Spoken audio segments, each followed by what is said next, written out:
तो नाज़रीन, south Korea ने आज अपने सेमीकंडक्टर इंडस्ट्री के लिए 33 ट्रिलियन युआन यानी तकरीबन 23 अरब डॉलर के सपोर्ट पैकेज का ऐलान किया है। नाज़रीन, ये पैकेज जो है वो पिछले साल के 26 ट्रिलियन युआन के पैकेज से तकरीबन 25% ज़्यादा है। सेमीकंडक्टर या चिप्स वो छोटे इलेक्ट्रॉनिक पार्ट्स हैं जो आपके स्मार्टफोन, आपके कंप्यूटर, कार, फ्रिज और तकरीबन हर डिजिटल डिवाइस में मौजूद होते हैं।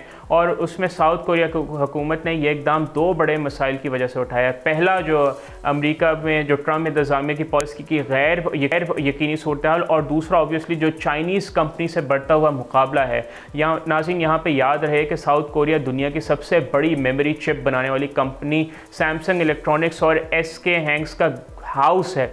साउथ कोरियाई हुकूमत की तरफ से ये जो सपोर्ट पैकेज का नाज़रीन ऐलान हुआ है, इसका मकसद सनत को माली मदद, टैक्स रिलीफ और रिसर्च के लिए फ़ंडिंग फराहम करना है। साउथ कोरिया चिप्स इंडस्ट्री के लिए फाइनेंशियल असेसमेंट प्रोग्राम को 17 ट्रिलियन वॉन से बढ़ा के 20 ट्रिलियन वॉन तक ले जाएगा। नाज़रीन, ये इजाफी पैसे कंपनीज़ को ग्लोबल कम्युनिकेशन में तेज़ी से बढ़ती लागत का मुकाबला करने में मदद देंगे। लेकिन नाज़रीन, यहाँ पर सवाल ऑब्वियसली ये है कि साउथ कोरिया ने इस वक्त अपने सपोर्ट में ये बड़ा इजाफा क्यों किया, और इसका जवाब नाज़रीन ये है कि सदर डोनाल्ड ट्रंप की जो नई टैरिफ पॉलिसीज़ आई हैं, सदर डोनाल्ड ट्रंप ने इतवार को कहा था कि वो अगले हफ्ते के दौरान दरामदशुदा सेमीकंडक्टर्स पर टैरिफ रेट का ऐलान करेंगे। उन्होंने ये भी कहा कि सेक्टर की कुछ कंपनीज़ के साथ फ्लेक्सिबिलिटी होगी, लेकिन तफसीलात अभी तक वाज़े नहीं हैं।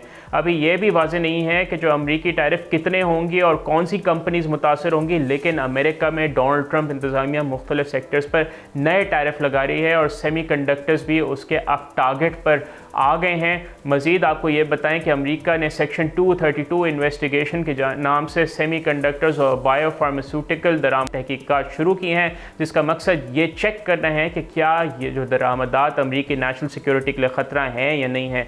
साउथ कोरिया के फाइनेंस मिनिस्टर चुई सोंग मूक ने कहा है कि हुकूमत अमरीका के साथ सेक्शन 232 इन्वेस्टिगेशंस पर एक्टिवली कंसल्ट करेगी ताकि लोकल कंपनीज़ पर मनफी असरात को कम किया जा सके।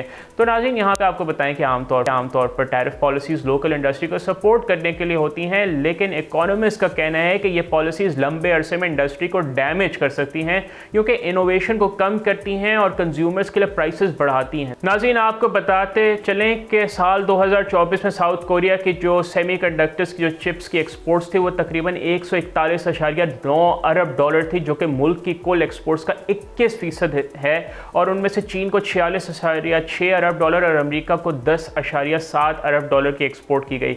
और इसका मतलब यह है कि अमेरिका के जो टैरिफ है वो साउथ कोरिया इकोनॉमी पर बड़ा असर डाल सकते हैं। और जो नाज़रीन टैरिफ का सबसे बड़ा मसला यही है कि रिटेलिएटरी टैरिफ्स का सिलसिला शुरू हो सकता है, जिसमें दूसरे ममालिक बदले में अमेरिकी प्रोडक्ट्स पर टैरिफ लगा सकते हैं, और ये ट्रेड वॉर का बायस बन सकता है, जिससे दुनिया भर की इकोनॉमी मुतासर हो सकती है। और ऑब्वियसली इसके हवाले से हमने आपको मज़ीद पिछले हफ्ते भी शोज़ में आगाह किया, कल भी बताया था कि जो चाइना की जो ट्रेड वॉर है वो सप्लाई चेन को किस तरह डैमेज कर सकती है और किस तरह ग्लोबल इकोनॉमी में मज़ीद डाउन टर्न ला सकती है, जो कि ऑलरेडी इस वक्त सफ़र कर रही है।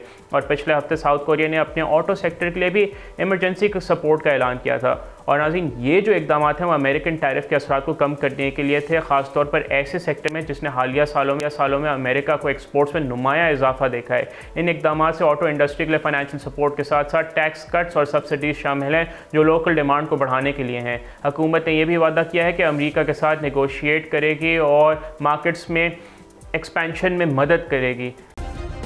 सब्सक्राइब करें और बेल दबाएं ताकि कोई खबर रह न जाए।